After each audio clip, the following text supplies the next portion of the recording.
Charles Baker Harris appointed to the court for the case of robbery of June 6, 2006. Hester Friend, you may now question your witness. Miss Pearl, sit down, please. Thank you, Your Honor. Now, Miss Pearl, where were you the night of June 6, 2006? Well, I was at my house doing my daily activities. And what happened then? They were cleaning the upper floor as always. And then I heard Scarlet calling me through the window, telling me to play with her. So, did Miss John Louise enter the house at any moment? No, I went down to meet her at the door. And as you came down, did you see anything unusual? Well, no. There was only my parents and you at the living room discussing the divorce. Remember? Yes. Thank you, Your Honor. That will be all for now. Mr. James Finch, you may now question your witness. Well, ma'am, just to let everyone present here know, why is Bill job at your house? He's in charge of the cleaning of all the house.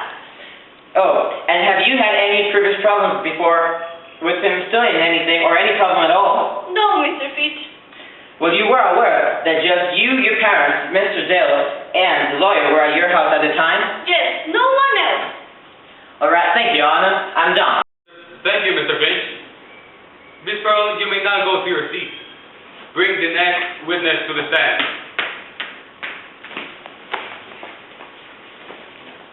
Charles Baker Harris, do you solemnly swear to tell the truth and only the truth? I do. Sit down, please. You may begin your questioning. Mr. Harris, can you tell us what happened in your own words? Well, I usually clean the house for 5 hours each day. First, I clean the first floor, and then I clean the upper floor. Then, I make dinner for Miss Pearl's family. But since they went to some friend's house, I didn't make dinner for them, so I went to my bedroom. When I was sleeping, suddenly at the middle of the night, something woke me up, so I went to check. I found a book lying on the floor that dropped from the shelf. But something got my attention. There was a shiny thing right by the book. But I was half asleep, so I didn't pay attention to it, and I went to sleep. The next morning, I went to see if the shiny thing was still there. Indeed it was. It was a charm, a bracelet charm. When I went to Miss Pearl, I told her I found this on the floor. So she told me where had I gotten that from. So I realized it wasn't Miss Pearl's charm.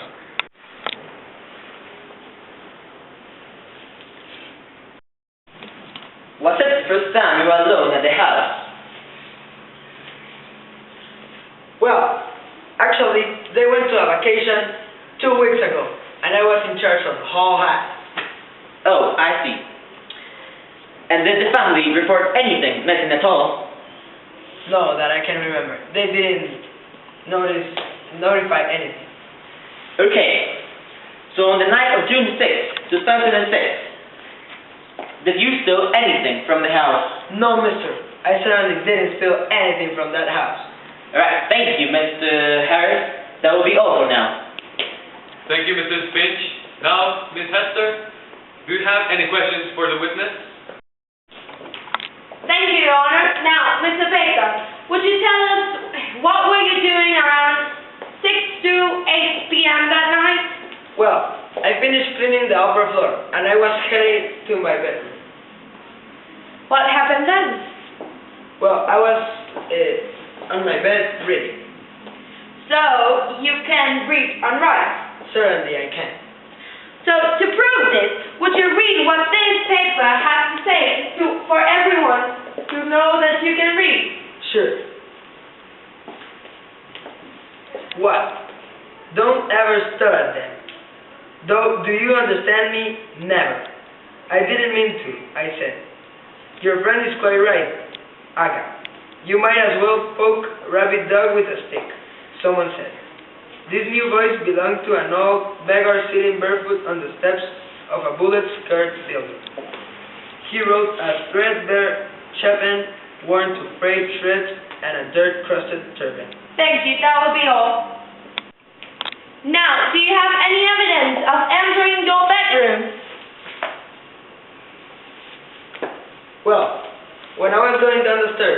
because I finished cleaning the upper floor, I told Miss Pearl that I was going to my bedroom.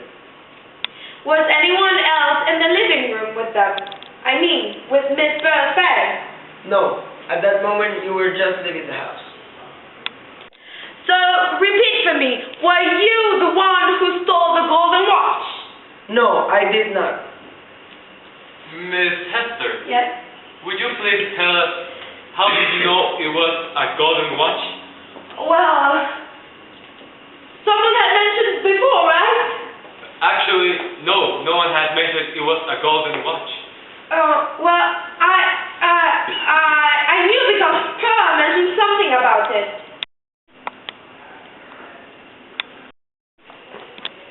Miss Hester, may I ask you a few quick questions? Why would you want to ask me questions? May I, or are you hiding something? No, Mr. Finch? Alright then, could you show us your wrist? I mean, your right wrist, please. Is that a charm bracelet? Yes, it is. May I have it to show it to the judge? Here you have. As you can see, the bracelet is missing a charm. Could it be the same charm Mr. Baker found that night? Well, I have the one he found right here. He gave it to me as evidence of what he had found at night. And as you can see, the gold loop that holds it is open, and it perfectly matches the one of the charm itself. Hester Prince, you are the one who sneaked into the house that night when Mrs. Pearl's parents went to the dinner, weren't you? You were the one who dropped the book from the shelf at night, weren't you? And you just got lucky that you didn't get caught. You thought it would be easier to blame Charles Baker just because he's a simple servant. But just because you consider him to be less than you, it does not mean that he's more likely to be a bad person. Most of the people who have a job like his are more likely to be humble and actually the good ones, not like you. Now tell the truth, would you? Yeah. Yes, I did it. Are you happy now? Is that what you want to hear? Yeah, actually I am. Now why did you did it? Well, because the divorce dispute was about whom of the two was going to have the watch. So it must have been pretty valuable for them. So I thought I should have it and see what was so special about it. Hester Green, you are declared guilty and you are now sentenced to wear an R instead of an A that stands for robbery. Hey, you stop it right there! Take her and give her the R she needs to wear. No! Burn the traitor! How did you get here? We can't actually burn people here.